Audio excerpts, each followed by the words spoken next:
যে রাত্রেবেলা একটু লুচি ভাজি, মানে আজকে তো একাদশী, তো আমি তো মানে ফলমূল খেয়ে রয়েছি। আর ছেলে মেয়ে ওর বাবা ওরা দুপুরবেলা সয়াবিন আলু তরকারি আর ভাজাভুজি করেছিলাম, পনির ছিল, ডাল ছিল। তো এখন একটু রাত্রেবেলা লুচি ভাজি। ওরা রাত্রেবেলা দুপুরবেলার তরকারি আছে, আর দেখি লুচিটা ভেজে তরকারি দিয়ে দিই, তারপরে কি বলে দেখি। তো ওরা তিনজন খাবে, আমি তো খাবো না। আমি ফলমূল খেয়েই থাকবো, মানে ফলমূল করেছি আজকে। একাদশীর কিছু রান্নাও করিনি, মানে ফল খেয়েই সারাদিন কেটে গেছে। তো ইচ্ছা করে করিনি, রান্নার জোগাড় ছিল কিন্তু করিনি। তো যাই হোক, এখন ওদের খেতে দেবো।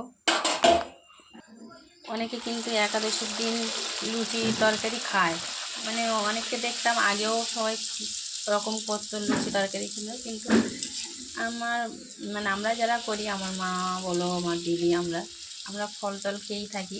আর ওই তরকারি টরকারি খাওয়া হয়। তো লুচিটা খাওয়া হয় না আমাদের ওইসব, মানে পঞ্চশস্যটা খাওয়া হয় না। তো ছেলে মেয়ে বাচ্চা কাচ্চা রয়েছে, ওরা কিছু বলে না, ওই রুটি করলেও হতো। কিন্তু ভাবলাম যে আজকে রবিবার, এমনিই তো সব একটু খায় লুচি, মানে ভালো মন্দ খাওয়া হয়, তা রবিবারের দিন। কিন্তু আজকে আর কিছু খেলো না, তাই একটু ভাবলাম রাত্রেবেলা লুচি করে দিই।